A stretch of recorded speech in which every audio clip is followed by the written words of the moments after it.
For most Americans, the story begins in 1979 with the Iranian Revolution and the hostage crisis.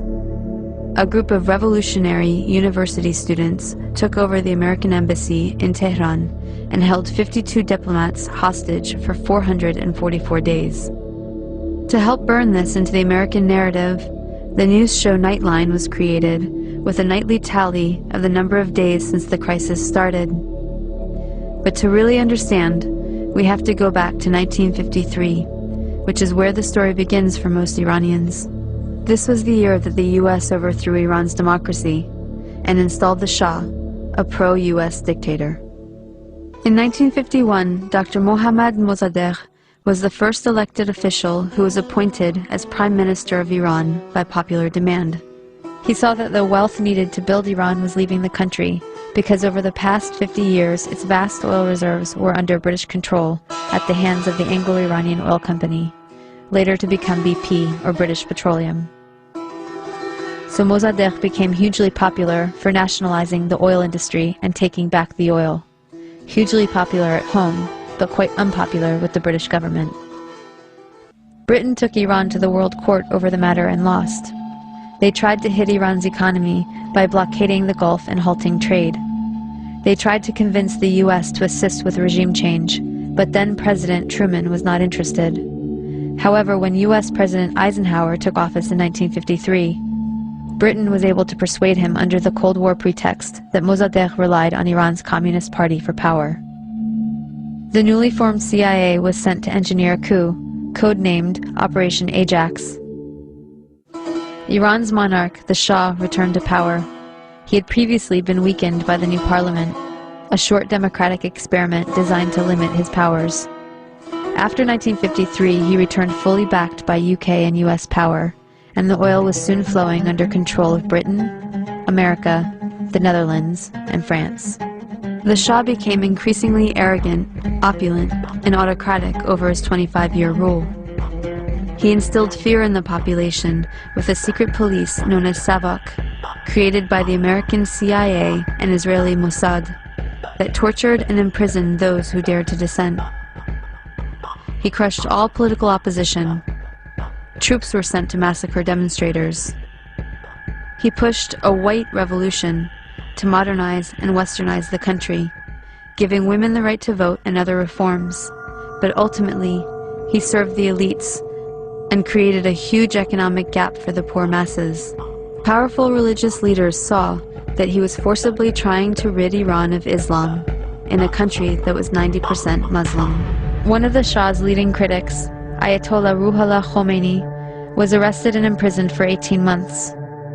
After his release in 1964, Khomeini was sent into exile for 14 years. From abroad, he continued his anti-US, anti-Shah campaign through sermons on cassette tapes that made their way back into Iran and circulated as people copied and shared them. By the end of the 1970s, things had gotten so bad that major protests and the violence that followed were becoming a regular occurrence. The Shah declared martial law and banned demonstrations. This resulted in a huge protest and a general strike that shut down the economy. Soon over 2 million people flooded a public square in Tehran, demanding to remove the Shah and for Khomeini to return, and that is exactly what happened.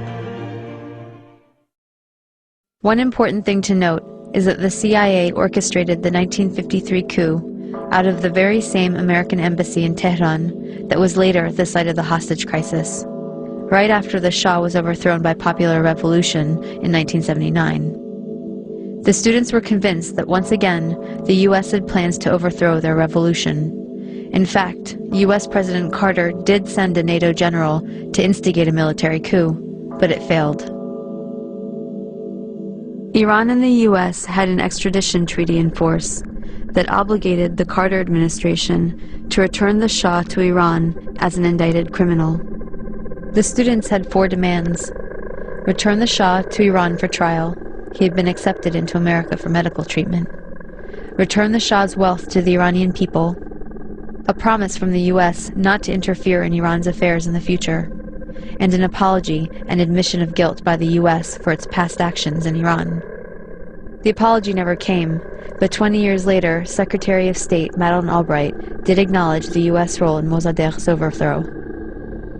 So Khomeini took power in 1979 and instituted a government under Islamic law.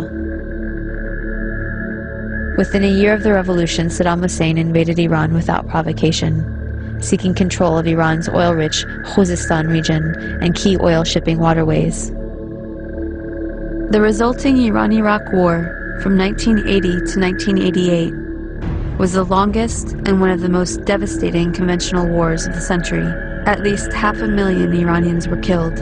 This war further cemented resentment of the U.S. government, as they were playing both sides. On one hand, they were supporting Iraq, providing money, technology, and intelligence, including satellite photography, to help Iraqi bombing raids.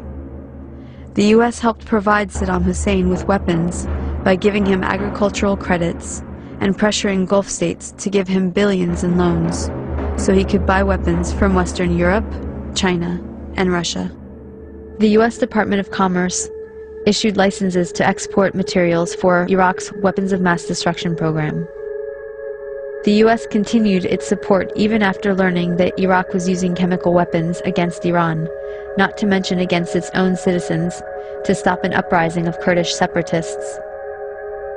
But the imperialist tradition also called for maintaining regional balance of power.